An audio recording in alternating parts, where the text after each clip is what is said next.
Começa agora pelo YouTube. Tocando em Frente. No nosso canal do YouTube, não percam. Bom programa. A internação é um dos caminhos mais buscados como parte do tratamento para a dependência química.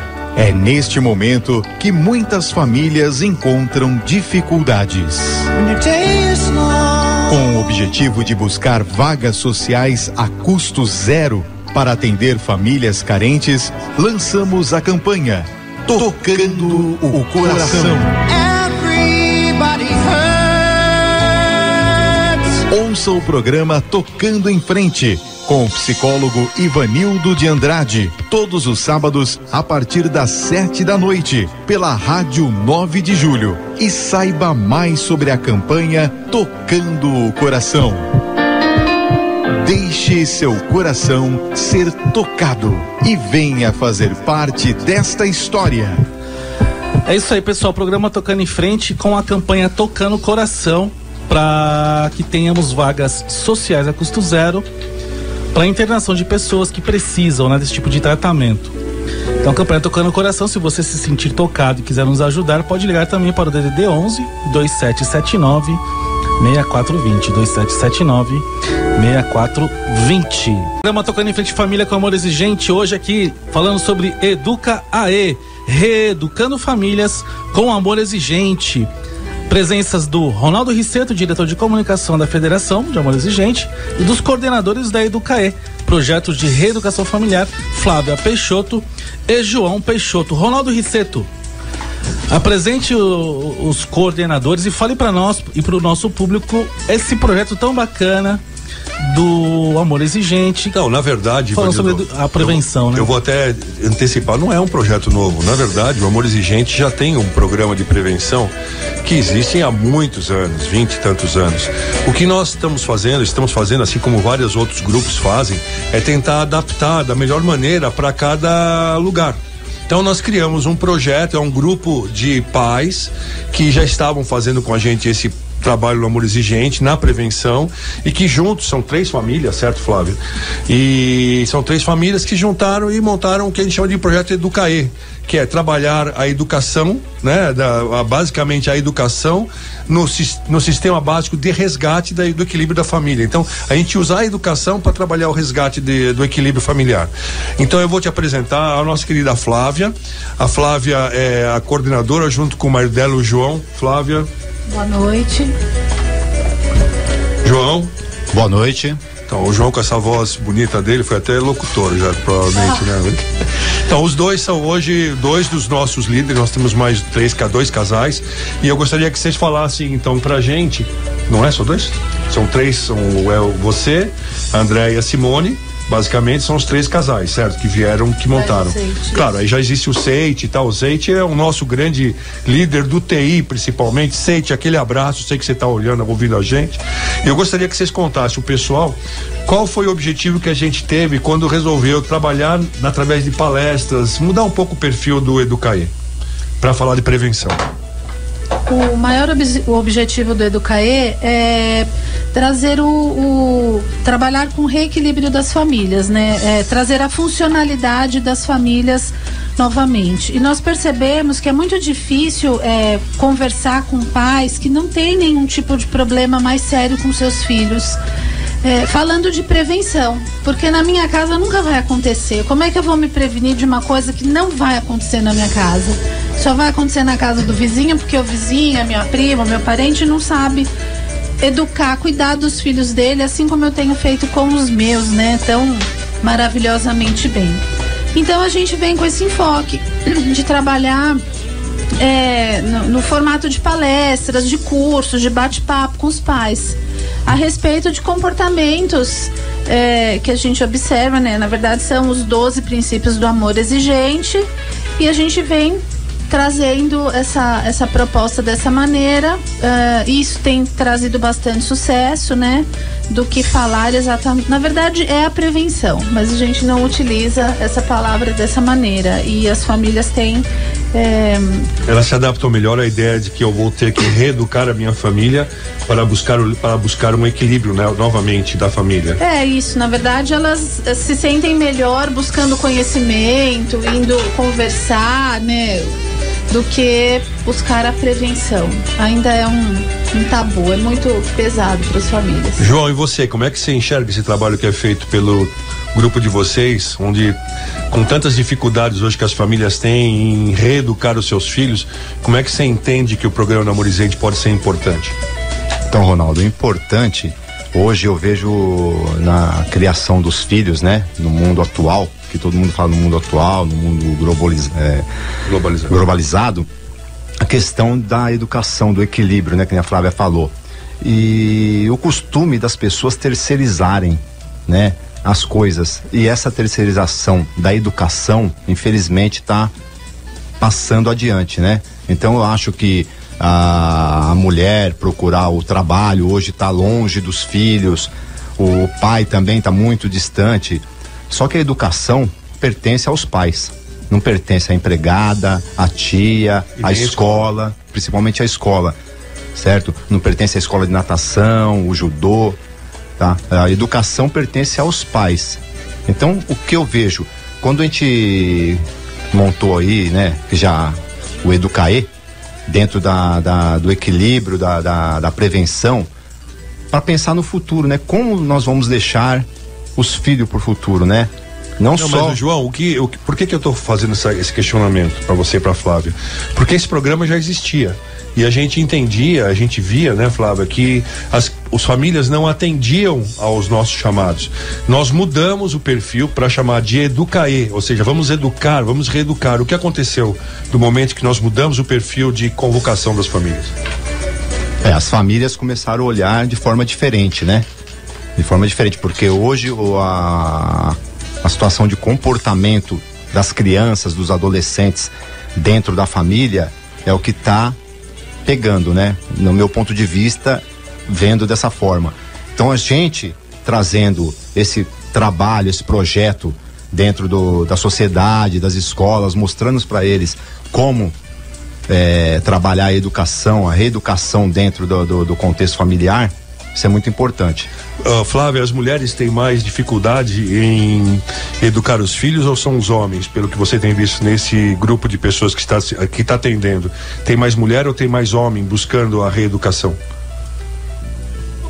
Eu acho que atualmente, eu vejo atualmente muitos casais participando junto das reuniões. Acho que um tempo atrás a gente observava mais mulheres, acho que por natureza a mulher ela é mais adepta, né, a grupos, a esse tipo de coisa. Mas eu tenho percebido sim os homens nos grupos que a gente tem aberto hoje, que estão em funcionamento, muitos casais, famílias, tios, assim, a gente vê as famílias chegando com bastante pessoas da mesma família, buscando essa direção, não só o pai e a mãe, mas todo um núcleo, um grupo familiar, né? E as aulas, os ciclos de palestras começaram semana retrasada, não é isso? Nós fizemos duas palestras. Duas palestras e nessa semana que vem vai a terceira palestra. Quem não participou das primeiras pode participar a partir de agora? Pode entrar em qualquer momento. Todas as palestras elas têm começo, meio e fim. É claro que um tema sempre costura com o outro e existe um maior entendimento se você participar de todas, mas não tem nenhum problema você entrar no meio do ciclo. Na próxima semana nós não teremos, porque quarta-feira é um feriado. Então na outra semana sim a gente retoma. E qual é o assunto desse quarto agora nós estamos falando? Então, vai ser o terceiro encontro, os recursos são limitados. Que é o terceiro princípio básico do amor exigente. Exatamente. Tá. João, na tua casa você acha que funcionou o amor exigente, esse trabalho de prevenção ou resgate do equilíbrio da família para vocês dois? Então, Ronaldo, funciona sim, mas tem aquela questão, né? Se nós não mudarmos em questão a postura de pais perante as crianças, os filhos, não vai funcionar, porque é um espelho que nós temos, né? Eles vão olhar por nós, eles vão verificar o que nós estamos de mudança, o que nós estamos colocando para eles para eles entenderem o objetivo também, entendeu? Não é só, ó, você tem que fazer isso, você tem que fazer aquilo, entendeu? É cooperação dentro de casa, um pouquinho que pode se fazer, entendeu? É um tijolinho a cada dia. Muito bom. Eu ouvi um pouquinho todos vocês falando, né? Que chama a atenção, né, Ronaldo? Primeiro, que falar sobre dependência química, falar sobre drogas, falar sobre alcoolismo gera ainda nas famílias e na sociedade um impacto muito grande, o preconceito, a discriminação e tudo. Vocês tiveram que pensar até em mudar a palavra prevenção, né? Para de alguma maneira atingir as famílias onde não, em tese, não existe o problema da dependência química. Como é que vocês dois, né, como casal, como é que vocês estão percebendo esse processo com esses trabalhos que estão realizando nas escolas? Em relação a isso mesmo, como quebrar, como modificar a cultura e para que as famílias, para que a sociedade compreenda que essa doença, ela precisa ser melhor compreendida, melhor estudada não, né? Mas assim, ter uma informação melhor para que a gente consiga falar disso de uma maneira mais clara, mais objetiva, sem tanto medo, tanto receio de afastar as pessoas das discussões. Flávio, quer falar? Então, a gente inicia esse trabalho comendo pelas beiradas, né? Digamos assim. Existe muito tabu, muito desconforto em falar diretamente a respeito do assunto. Porém, logo nas primeiras reuniões, inevitavelmente que os próprios participantes, os próprios pais, tragam um assunto. Eles mordem a isca. Sim, na verdade o grupo... No bom sentido, né? O grupo ele vai se desenvolvendo à medida que o grupo traz também os questionamentos, né? Então a gente vai com um determinado enfoque para falar de comportamento, procuramos não ficar falando de álcool e drogas enquanto problema instalado, enquanto uma coisa, mas fala-se sobre isso na sociedade, como que existe, como que se dá e tudo.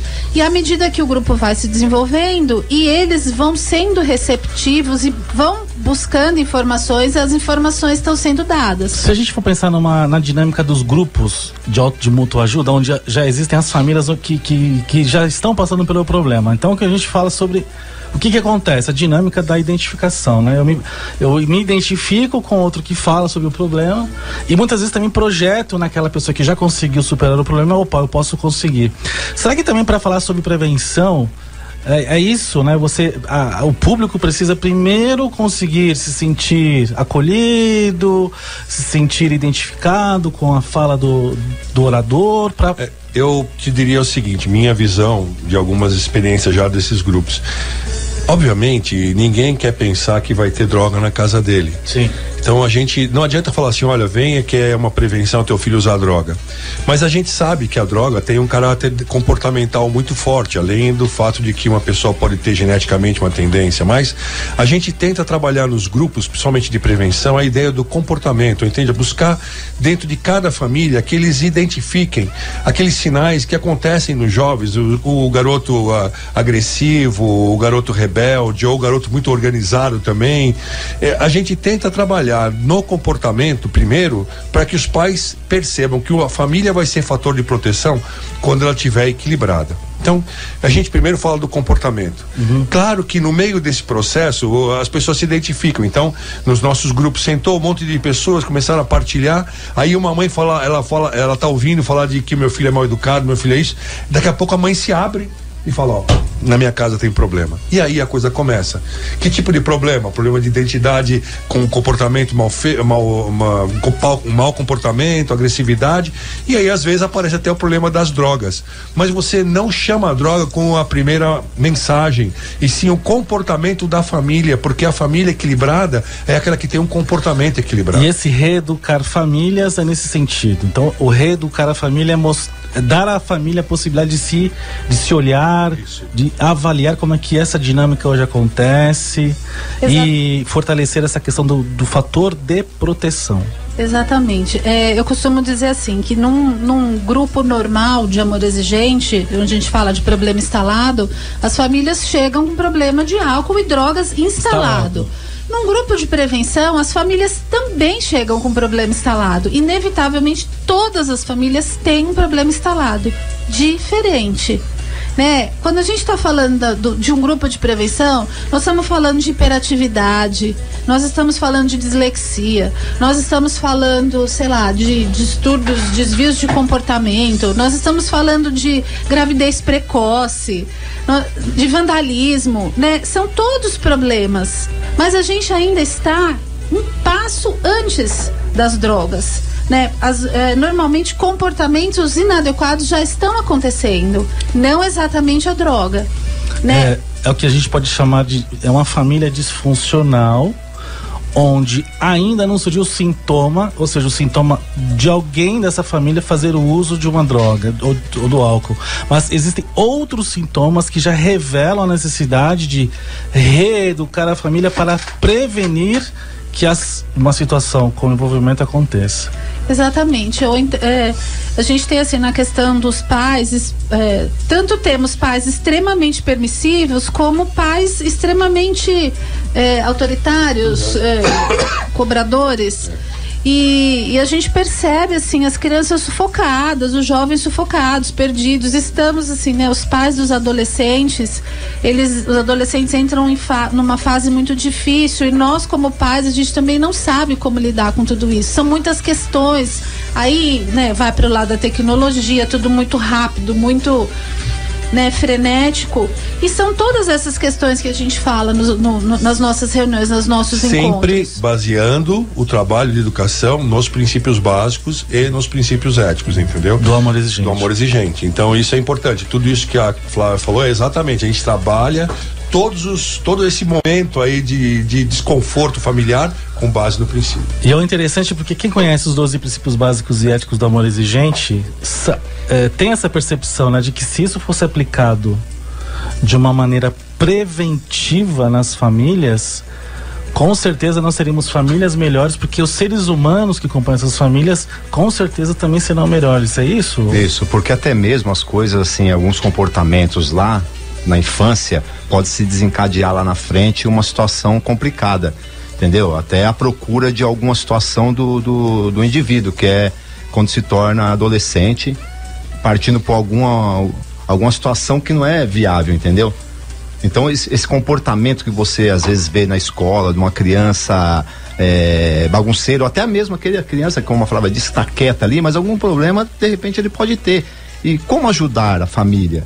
Às vezes a família não tem uma ajuda. A gente, no Educaê, a gente traz isso como uma terapia. Falar, entendeu? Sobre o assunto. Falar sobre o assunto. Falar sobre os problemas. Sem medo. Sem medo. Vocês estão trazendo algo que, poxa vida, se eu for pensar bem, eu diria assim, poxa, é uma coisa tão óbvia, né? Exatamente. Mas este óbvio não está sendo acessado pelas pessoas nem compreendido. Então, mas de novo, antes que a gente faça uma coisa errada, no sentido que esse programa existe já. A dona Mara fez o livro da prevenção há 22 anos. O que nós estamos tentando trabalhar é a maneira de agredir, de acessar aos pais, né? A maneira de contagiá-los para atender o nosso programa. Porque quando a gente entra falando de prevenção, muitas vezes o cara fala, aqui em casa não vai ter, e o cara já nem aparece. Mas o que esse grupo de famílias, que é a Flávia, o João e mais outras duas famílias, fizeram foi justamente trabalhar o enfoque diferente para poder contagiar as famílias, entendeu? Esse é o grande segredo. E aí você veja só, Ronaldo, fazem 20 anos que a dona Mara escreveu. Só que hoje, no Brasil, o que se faz de prevenção? Quais são as políticas públicas hoje que realmente trabalham com a prevenção universal, a prevenção mais específica? O quanto ainda se precisa e se necessita é nessa questão que eu falo. O quão necessário é trabalhar a prevenção. Então, e eu vou de novo não ser injusto. Na verdade, existe um programa que é o PQVAE, Programa de Qualidade de Vida com Amor Exigente, coordenado por nossa grande líder, a Bernadette, que cuida da prevenção, inclusive nas escolas. Mas o grande trabalho que ela faz é o posterior a esse ciclo. E o que nós estamos tentando é criar dentro do ciclo, e nós Grupo Brooklyn, né? Não é nós, FEAE. Isso é um trabalho específico do Grupo Brooklyn de Amor Exigente. A FEAE está apoiando porque ela apoia todos os grupos de todos os lugares, né? E quando a Flávia, o João e essas outras famílias se propuseram a fazer através do EducaE, foi um trabalho específico deles. Mas o PQVAE é um programa que usa nas escolas de Itumbiara, em Goiás. Tem escolas com horário de amor exigente, é tudo certinho. Agora, o que nós estamos tentando é contagiar mais famílias, porque elas não estão se contagiando. É nesse sentido, né, existem ações, existem até algumas iniciativas, mas elas são muito pequenas. Porque as prefeituras não atuam. Exatamente, e é nesse sentido que a gente precisa ampliar, dar voz. Até falando de Itumbiara, né, eu vou falar pro Rick levar lá para Goiás, né, o PQVAE. Bom, é isso aí. O que você ia falar? Itajaí é o melhor lugar nosso.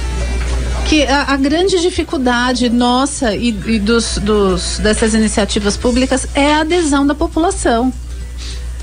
Tudo parte da adesão da população. Por que a gente vem há tanto tempo tentando enquadrar de uma maneira que as pessoas sejam receptivas e que elas abracem e que elas entendam, né? Por que não usar a palavra prevenção? Por que mudar tudo isso? Porque é uma coisa tão óbvia, né?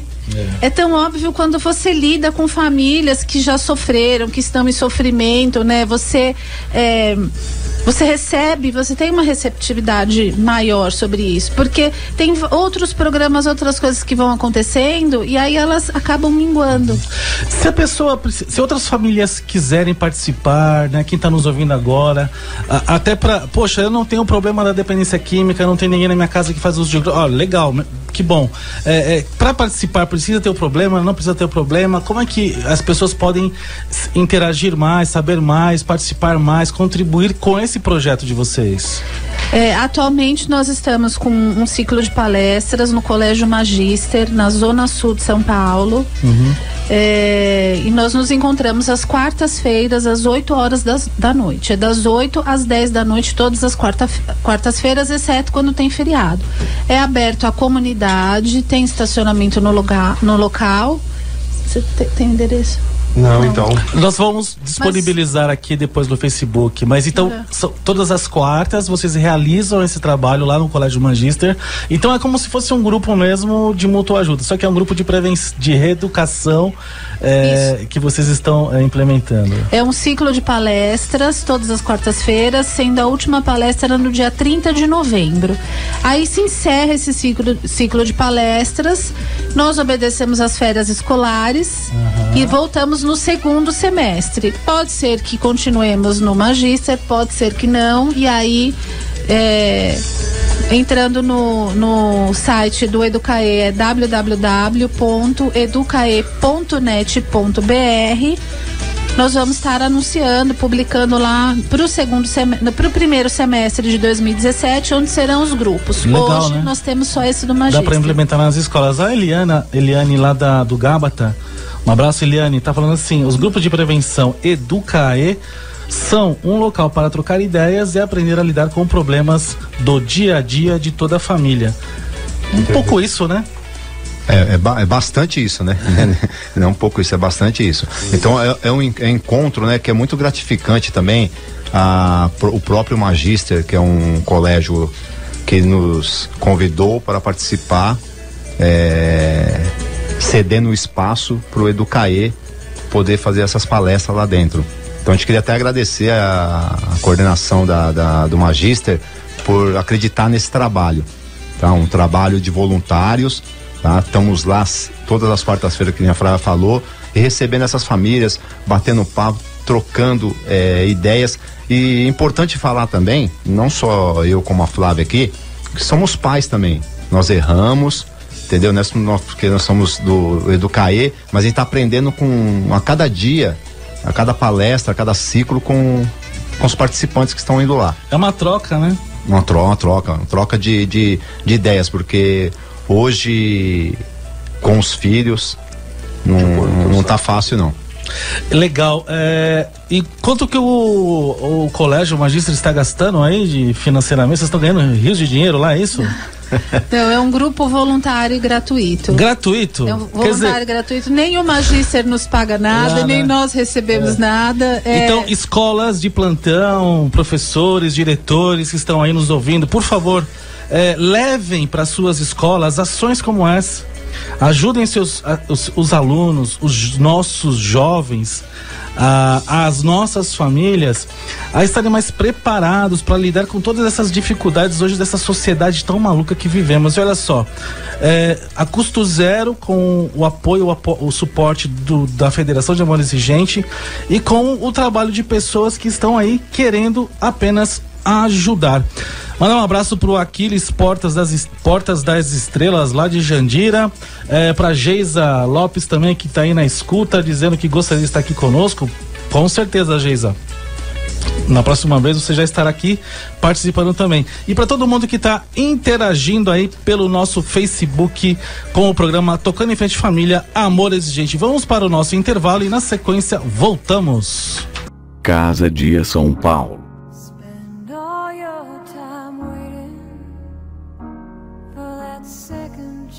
O quanto você pagaria para salvar quem ama? Casa Dia São Paulo. Não desistimos de quem você ama tanto.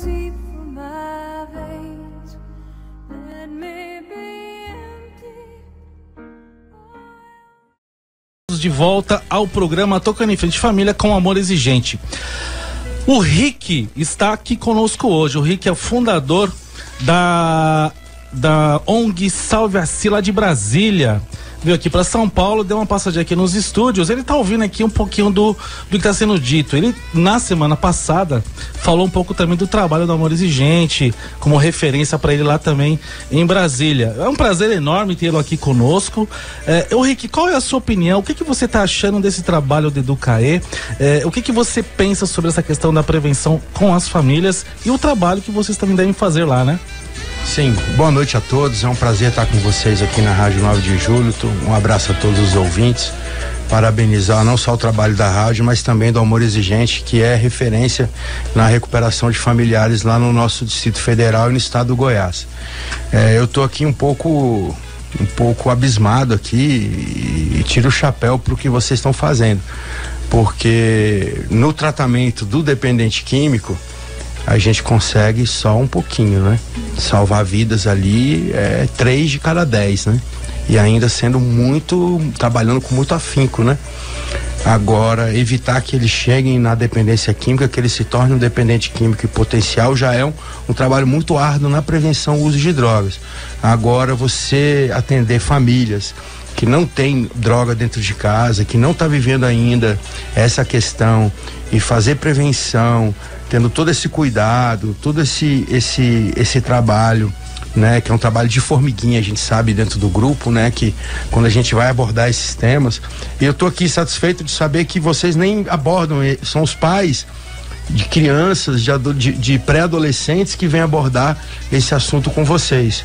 Então, assim, gente, parabéns pelo que vocês estão fazendo. Eu quero levar para o Distrito Federal, até porque eu trouxe alguma coisa para a gente estar vendo junto aí depois, nessa área de adolescentes correndo risco de uso de substâncias já. Parabéns mesmo, viu? Um prazer estar com vocês. Bom, da minha parte, eu tive a chance de assistir a tua entrevista da semana passada. E hoje você falando isso, eu acredito que a gente está somando esforços, né, Rick? A gente sabe que ninguém consegue dizer o que vai acontecer daqui a 5 segundos, né? E se todos nós estivermos mobilizados de alguma forma para prevenir coisas ruins, né? Não importa qual o nível, se é o nível da prevenção no uso ou na prevenção no comportamento dos pais, porque queira ou não queira, eu sou pai, eu também passo por isso, a gente às vezes vem na ignorância no sentido de ignorância de não saber o que fazer. E o Amor Exigente, ele tem um trabalho muito forte de reeducar famílias já na condição normal dele. Então, sabendo que você, que trabalha com o jovem, também consegue enxergar isso uma coisa boa, é realmente gratificante, a gente fica muito feliz.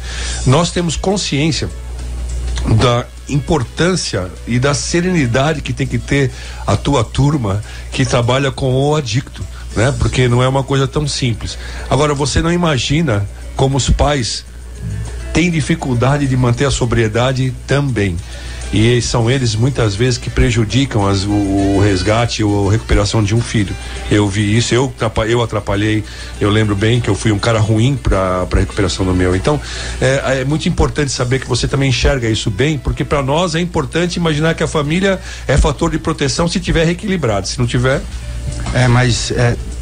Ronaldo, você falou tudo, mas é importante frisar que o Rick, que está aqui na sua frente hoje, ele é pai de uma menina de 7 anos e de um menino de 4. E eu sou filho e neto de alcoólatra. Então, assim, eu também vou ao Amor Exigente para cuidar da minha sobriedade, na minha recuperação junto à minha família. E eu fico enxergando nos meus filhos o que eu devo fazer, o que eu não devo fazer no cotidiano e já enxergando o traço neles de um comportamento que pode um dia até acarretar no uso de drogas. Então, assim, é o contexto família, é o contexto mais importante da nossa sociedade e das nossas vidas, né? Eu gostaria, a gente não falou até agora, mas o nosso grupo, ele atende famílias de filhos de crianças de 2 anos, 4 anos, né? Então o Rick estava falando aqui, às vezes as famílias não sabem que tem problema instalado. Não, as famílias que nós atendemos não tem problema instalado, porque são famílias de crianças de 4 anos, de 6 anos, de 16 anos, às vezes crianças de 20 anos, de 35 anos, né? Por que crianças de 35 anos? Então, mas a gente também está falando disso. O cara não usa droga, mas ele teve um desenvolvimento que acabou não dando em nada, continua morando dentro da casa do pai, sendo sustentado pelo pai. Disso também a gente fala, isso também é prevenção. A pior das drogas é o comportamento, né? É o comportamento, exatamente. E a gente também precisa ter muita sobriedade dentro das nossas famílias. Nossa, isso que você falou, né, é extremamente importante. E o que o Ronaldo falou também é de uma coragem, né, Ronaldo? Dizer assim, eu atrapalhei, né? Eu também acabei sendo um fator de risco. Se as famílias começassem a fazer uma crítica mais realista do seu próprio comportamento e assumissem também essas falhas, né, como você está dizendo, né, Flávia, isso não seria ruim, muito pelo contrário, isso geraria um crescimento e um amadurecimento tão grande, né, nas famílias e nos pais, né? Eu li, hoje de manhã eu estava lendo um artigo que falava da preocupação as famílias hoje, nós como pais, né? Vou falar de mim, a gente está preocupado em quê? Que o nosso filho estude nas melhores escolas, que ele faça judô, que ele faça karatê, que ele nade muito bem, que ele fale mais de uma língua, que ele faça... Enfim, nós estamos preparando os nossos filhos para o mercado de trabalho, para eles ganharem dinheiro. Nós não estamos preparando os nossos filhos na questão comportamental. E a gente fala muito disso, também nos grupos, né? Então, tudo bem, é muito importante fazer tudo isso, mas tem umidade dos nossos filhos, que eles precisam aprender a ser gente, a se relacionarem com as outras pessoas, a saírem de trás das telas, dos smartphones e tudo mais. Tudo isso é muito importante, é maravilhoso, é óbvio, mas estamos perdendo a habilidade de nos relacionarmos enquanto pessoas. E isso começa a acontecer dentro de casa. E daí o Ronaldo falou da sobriedade dos pais, né, que têm filhos dependentes químicos, mas aqueles que não têm dependentes químicos em casa também perdem a sobriedade. Quando você tá com um adolescente lá de 16 anos, mãe, todo mundo vai, eu quero ir também. A mãe da Paulinha deixou, a mãe da Juliana deixou, só você que não deixa, mãe, eu quero. Você perde a serenidade, você deixa. É mais fácil deixar? Nesse caso, sei se é mais fácil deixar. Porque ela não consegue lidar ou até mesmo conter esse comportamento do jovem. A pressão que a gente sofre é muito. Quando você frequenta um grupo, quando você tem acesso a outros pais, porque os pais que chegam nessas reuniões, infelizmente eu tenho que te dizer que ainda não são aqueles que precisam muito. Já são pessoas que estão abertas a mudanças e que estão procurando uma coisa melhor para suas famílias. Quando você está em grupo, em comunidade, você tem força para dizer aquele não que é certo, que você sabe que precisa ser dito. Você sabe que não é só você, que tem um monte de gente querendo fazer igual a você. Então, o grupo é muito importante nesse sentido também. E aí a gente vai lá atrás, na birra, na manha, tanta coisa, né, que acontece dentro das nossas famílias, que não exatamente o álcool e as drogas.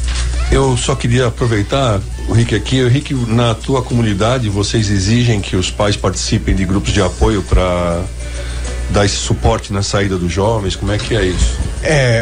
A legislação vigente diz que a gente não pode obrigar os pais. Antigamente era uma coisa normal em toda a comunidade terapêutica exigir a frequência, que assine a frequência e para aparecer na visita, receber autorização, apresentar as frequências.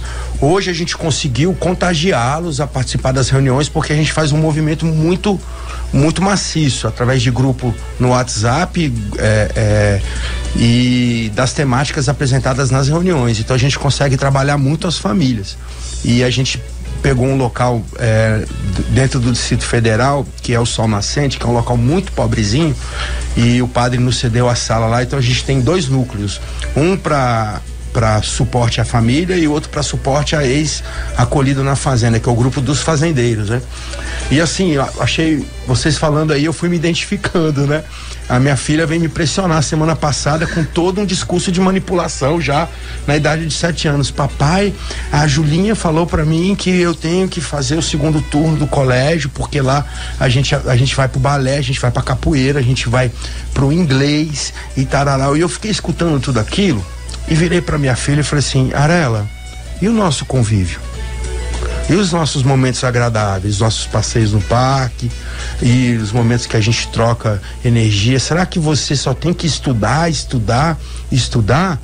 E será que isso aí é viver também?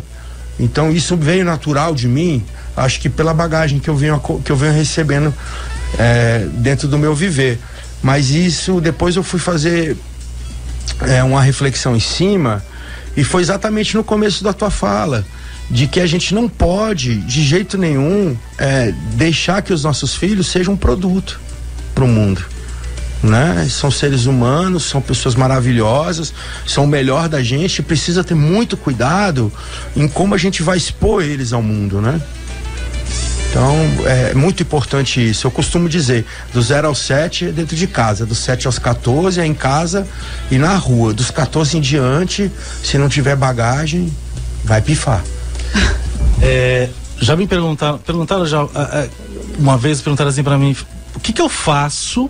Eu fui fazer uma palestra lá no Paraná numa empresa que estava começando a instalar um programa de prevenção ao uso de drogas, e um pai chegou: o que eu faço para evitar que meu filho faça uso de drogas? Eu falei: o que o senhor faz é o que o senhor já está fazendo agora, se apropriar do tema, desde a tenra infância, já começar a trabalhar a troca com o seu filho, o carinho, o amor, o afeto, a conversa, o diálogo. Isso que o Rick acabou de dizer, isso que a Flávia acabou de dizer também foi muito bom, né? De mostrar o quanto os pais precisam ter serenidade, sobriedade emocional, maturidade para poder fazer o enfrentamento e principalmente ter a clareza do papel que eles assumem com esses filhos, né?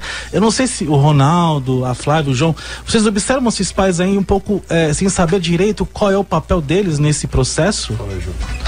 Então, até quarta-feira, né, até quarta-feira no Magíster lá na reunião, lá e na partilha, eu senti um pouco isso nas famílias, principalmente nos pais, entendeu? Porque tá longe, às vezes, que nem o Rick falou, tá longe do filho, às vezes não trazer ele pro aconchego, às vezes é um passeio, o brincar junto, sabe? Voltar um pouco essa situação junto com a criança, entendeu? E o comportamento deles acaba até vindo através dessa distância da gente, né?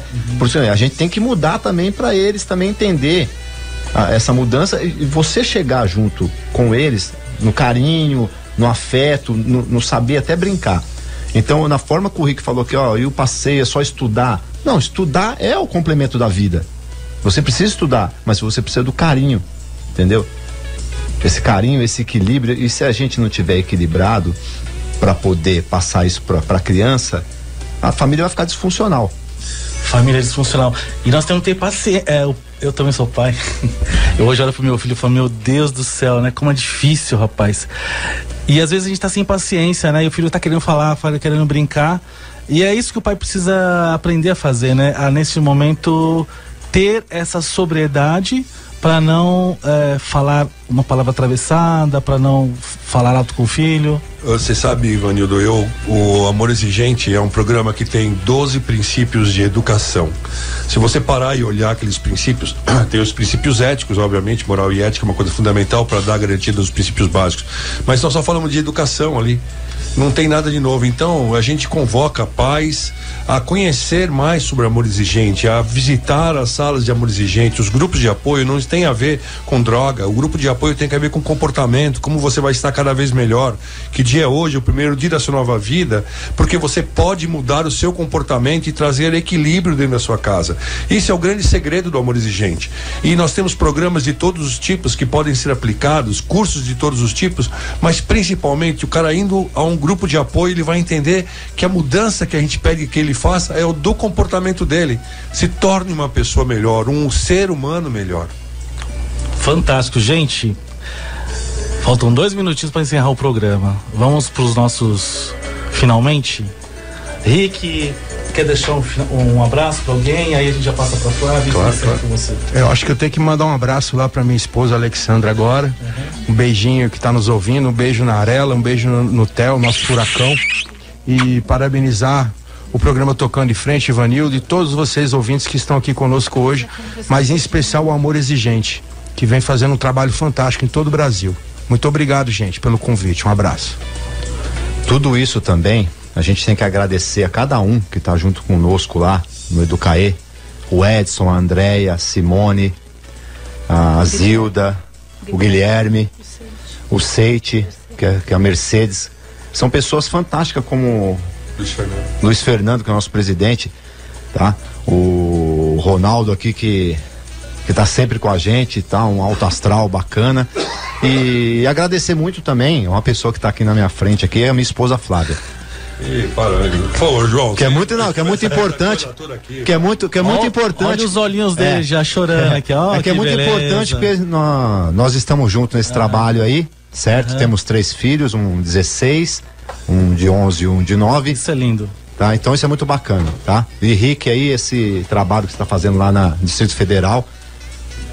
Prazer, obrigado por estar conosco aqui hoje. Obrigado. Flávia? Eu gostaria de mandar um abraço para o pessoal do grupo. O João já falou o nome de todo mundo que vem nessa abraçando a causa, e outros voluntários que estão surgindo também, pessoas que estão agregando, e acho que a gente está Ai, a Ana Paula, linda! E 15 segundos. Engrossando o caldo aí. Um beijo para todo mundo. Tá bom. Bom, eu é só agradecer a você, Ivanildo, que comprou nossa causa desde o começo. Amizade, amo você, estamos juntos. Amém, tamo junto, galera. Se você quer resolver seu problema com a bebida ou ajudar outras pessoas a se recuperarem do alcoolismo, procure Alcoólicos Anônimos. Se preferir, adquira o livro Alcoólicos Anônimos e descubra como essa irmandade tem ajudado milhões de pessoas a se recuperarem do alcoolismo. Acesse o nosso site www.alcoolicosanonimos.org.br. Alcoólicos Anônimos. Uma vida serena e feliz sem a bebida.